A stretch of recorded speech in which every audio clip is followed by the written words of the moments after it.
Kung wala kang pera, wala kang kwenta. Amen? Isang masakit na katotohanan. Isang mahirap na karanasan natin palagi dito sa mundo. Na kapag wala kang pera, hindi ka man nakikita. Amen? Kapag wala kang pera, binabaliwala ka. Subukan niyo man po. Sabihin niyo sa pamilya niyo, wala kang pera. Di ba? Kaiinisan ka. Di ba? Pagdadabugan ka. Di ba? Unti-unti, lalayo sila sa iyo.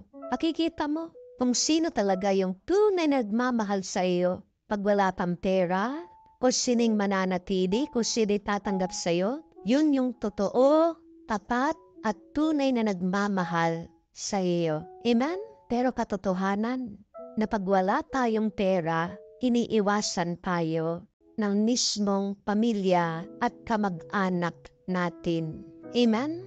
Sabihin mo sa mga kaibigan mo, wala kang pera, anong gagawin nila? Makikita mo din ang tunay mong kaibigan. Sigurado, unti-unti iiwasan ka. Iba pag mayaman ka. Amen? Iba pag may pera ka. At sa mundong ito, ang may halaga ay yung mapera. Amen? Ang may dating ay yung may datong. Halimbawa na lang po, sa hospital, sino ba yung mga inuuna nila? Kung hindi yung mga nakakapagbayad, yung mga may pera. Amen? Sa mga bumibili na sasakyan, pinagmimerienda pa, dinibigyan pa ng pagkain, ina-assist ng mabuti. Pero sa tingin niyo po, pag pumasok ka doon sa nagtitinda na sasakyan, nagutgutin ka, butas-butas yung iyong damit, papansiring ka ba? Baka pa nga itaboy ka eh. Hindi po ba? Hanggang na may pera, mabilis ang hustisya. Amen? Pag wala kang pera, kulong ka. Pag wala kang pera, patay ka. Amen? Money talks. Money can control. Money can buy you power. Time, opportunity. Iba pag merong kang pera. Amen? Iba ang trato ng mga tao sa iyo pag mayaman. Pag alam nila, may kaya ka, niyayaya ka palagi sa kainan. Niriregaluhan ka, pinapansin ka, nakakauna ka pa nga sa pila eh. Pinagbibigyan ka, ginagalang ka. Minsan pa nga, palagi ka sinasabihan, maganda ka, gwapo ka. Kahit hindi totoo, iba ang nagagawa ng pera. Kaya nga hindi mo masisisi ang mga tao na nakikipagbunahan, nakikipagpatayan para sa pera. Amen? Kasi ganyan ang ating mundo. Tanggapin man natin, hindi. Money makes the world go around. Anong nagpapaikot sa mundo? Anong nagpapadalaw sa mga tao? Ang pera. Kaya nga, hindi natin masisisi mga tao na hinuhusgahan natin ang halaga ng ibang tao base sa pera at ari-arian nila. Kaya mahirap yung mahirap. It's so difficult to be poor and nobody wants to be poor. Amen? Walang tao ang gustong maging mahirap ang walang pera. Dahil pag wala kang pera at ari-arian, wala kang kwenta, wala kang magagawa, wala kang lakas, wala kang kapangyarihan. Pero ito po yung tandaan natin. Kung sa mundo, ang nakikita niyang mahalaga, yung mga mapepera, sa mata ng Diyos, kahit na ang mahirap, nakikita ng Diyos na mahalaga.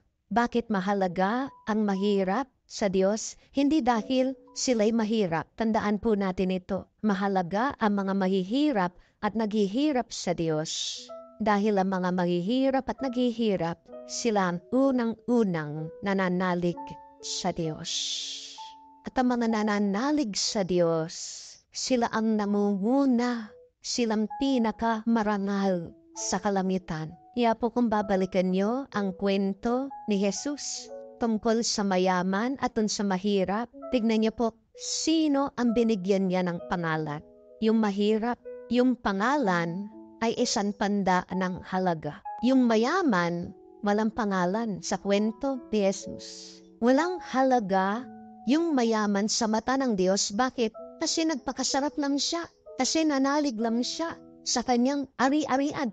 Hindi niya alam o nakalimutan niya na yung kanyang kayamanan, hindi siya maliligtas dito. Nakalimutan niya na walang kapangyarihan ang kanyang pera't kayamanan para iligtas ang kanyang kaluluwa.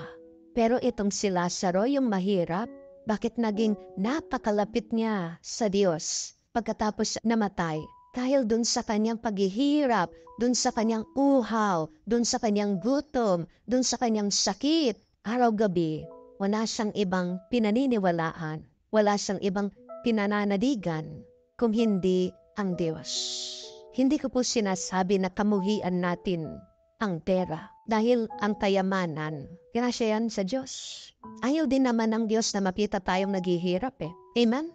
Kayo po mga magulang, pag nakikita niyo po yung mga anak niyo, mukhang mga pulubi, masaya ba kayo nun o malungkot? Di ba tuwa ng isang magulang pag nakikita niya yung kanyang mga anak umaasenso? Tuwa ng isang magulang na makita niya yung mga anak niya pagkatapos mag-graduate, makakapagtrabaho, makakapag-ipon, makakapagtayo na sarili niyang bahay, mabibili niya yung gusto niyang mabili, pagkatapos nakakapagbigay pa siya. Diba?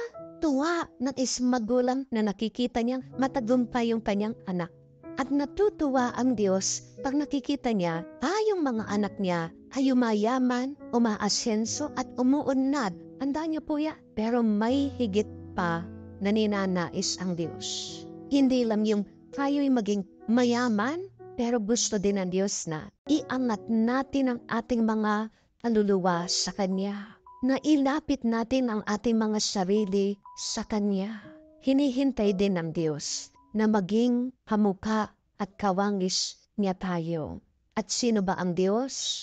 Siya'y mapagmahal. The Lord wants you to be wealthy in this world. Amen? Gusto ng Diyos na maging mayaman ka. Paano? Simple lang, magsipag ka.